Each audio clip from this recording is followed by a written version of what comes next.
Alors, on pourrait le croire, mais il n'en est rien. Parce que, évidemment, apparemment, on a l'impression que c'est de l'œil pour œil et du dent pour dent. Pourquoi? Parce que les Américains continuent d'imposer un blocus à tous les ports iraniens, tandis que l'Iran poursuit son blocus du détroit d'Ormuz. Sauf que si l'Occident, le reste du monde, souffre à cause de ce détroit, et le citoyen américain aussi, et c'est surtout ça qui importe à Donald Trump, c'est-à-dire le prix du pétrole sur le plan domestique, mais également l'économie au niveau mondial, la bourse, et j'en passe, eh bien, l'économie iranienne souffre terriblement à cause de ce blocus. Et le point supplémentaire qui fait souffrir l'Iran, et c'est en ça que l'Iran n'est pas en position de force, c'est que les Américains, de cette manière, érodent leur capacité de nuisance et ce qu'ils appellent la patience stratégique. C'est-à-dire on souffre, mais on attend parce que les Occidentaux n'ont pas le même rapport au temps. Sauf que là, ce qu'ils sont en train de subir, c'est d'abord un étranglement de leur économie, mais pire, c'est que les divergences au sein de leur appareil étatique et de leur pouvoir politique sont en train de s'aggraver. Et c'est en ça que la situation est plus difficile pour l'Iran qu'elle ne l'est pour les États-Unis. C'est faux. Très chers frères et sœurs du Nord, Sud, de l'Est, à l'Ouest, du Centre, je vais vous demander que c'est faux. Vous savez, on tente d'obtenir ce qu'on n'a pas pu obtenir par la force avec l'Iran. Méfiez-vous des communications de ces gens. C'est tellement archi faux que je vais vous prendre un détail qui est tout simple. L'Iran n'est pas au bord de l'implosion de l'intérieur, quel que soit le ridicule des sanctions de l'économie, de la situation. Non. Pourquoi? Les dissensions, vous entendez ça tout le temps, dissensions au sein des Iraniens, les dissensions. Il n'y a pas une administration, il n'y a pas un régime, il n'y a pas un État dont il n'y a pas de dissensions au cœur des pouvoirs. Il n'y en a pas. Les dissensions qu'il y a aujourd'hui aux États-Unis sont plus que des dissensions qu'il y a en Iran. Mais pourquoi vous ne dites pas que les États-Unis vont exploser de l'extérieur? Pourquoi vous estimez que quand il y a dissensions au sein de l'Iran, les gens ne sont pas faits pour s'entendre sur tout? Dans chaque situation, chaque conflit, il y a toujours les modérés, il y a toujours les gens qui sont lâches, il y a toujours les gens qui estiment qu'il faut lâcher le lest. Il y en a toujours.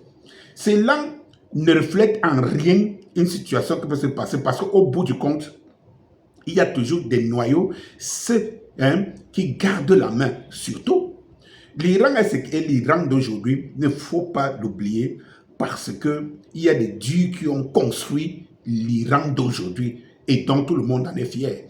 On en voit partout dans les rues. Vous pensez qu'il y a des dissensions quand vous voyez autant de millions d'Iraniens sortis dans les rues? Vous voyez autant de millions qui les font sortir? C'est eux qui tiennent le pouvoir. Donc on peut les aimer ou ne pas les aimer. Ce n'est pas aujourd'hui qu'il y a des dissensions. Vous avez déjà d'abord vos dissidents qui sont dans vos médias, plateaux, tous les jours au quotidien, qui vous disent qu'il faut que l'Iran tombe.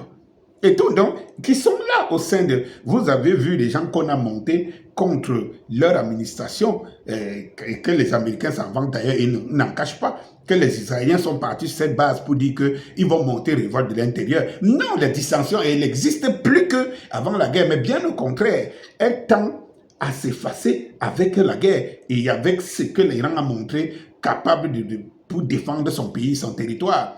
Donc, cessez d'enfumer les gens. Que chaque virgule, dès qu'il y a quelqu'un qui ne s'entend pas avec l'autre, les dissensions commencent à sortir. Il y en a. L'administration américaine a renvoyé, rien que par rapport à l'Iran et la guerre, la gestion de la guerre en Iran, combien de généraux sont partis, combien de gens sont contre. Bien, même au sein de la MAGA, de Make America Great Again, les ailes du combien sont en dissension avec les décisions de Donald Trump aujourd'hui. Donc, ne racontez pas les histoires aux gens. Allez par exemple en Israël. Vous savez les dissensions qu'il y a là-bas? Il y en a tellement de dissensions que c'est pour cela que l'IA Netanyahou a dû même tenir aussi longtemps. Parce qu'en fait, les gens ne s'entendent pas et se neutralisent. Pire encore pour la gestion de ce conflit. Montrez-nous les rues de l'Israël. Montrez-nous les vraies images de ce qui se passe en Israël. On comprendrait très bien que s'il y a un pays qui devait imploser par des dissensions, ce n'est pas l'Iran, c'est Israël. Parce que c'est eux qui ont encaissé le coup de la guerre. Les Israéliens savent depuis qu'une guerre, ça va les faire mal, ça va les toucher. Et ils ont montré cette résilience. Pendant que vous voyez, par exemple, en Israël, on cache les images comment il y a tous les jours, il y a même des sionistes qui se différencient des juifs, qui s'attaquent aux juifs en Israël. N'est-ce pas? Israël a bombardé une église juive en Iran.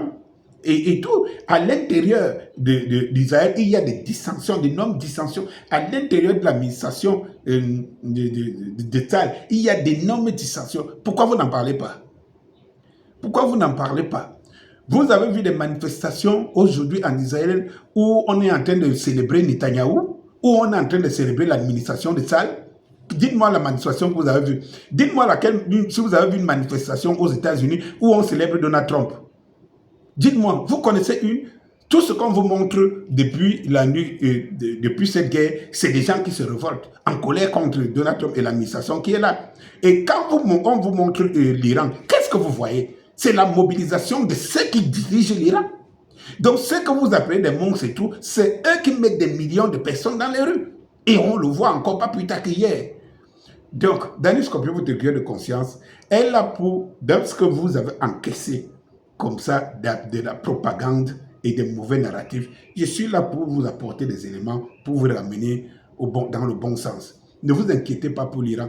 Même si l'économie de l'Iran souffre, ce n'est pas aujourd'hui 40 ans de sanctions, mais il faut être fort pour construire l'Iran que les ayatollahs ont construit. 40 ans.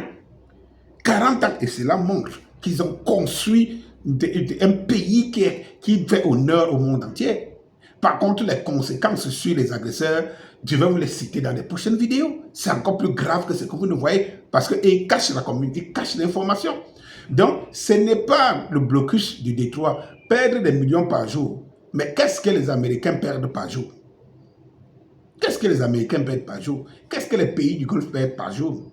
Vous savez, le blocus de Détroit, ok, les Iraniens ont tout bloqué. Personne ne passe. Tout ce qui ne passe pas là, c'est les économies qui se payent par jour. Ce n'est pas seulement les Iraniens. Donc, ok, d'accord, l'administration Trump fait passer les bateaux, sauf les bateaux iraniens. Le problème, c'est que l'Iran, c'est ce que l'Iran fait. L'Iran bloque tous les bateaux. Donc, ça veut dire que les bateaux n'arrivent même pas. les bateaux n'arrivent même pas au blocus américain. Donc, cela veut dire que tout le monde paye. Comme vous dites, tout le monde paye. Donc, ce n'est pas l'Iran qui va tout soutenir. Ne vous inquiétez pas pour l'Iran. Si Cuba, jusqu'aujourd'hui, a résisté, vous parlez de l'Iran.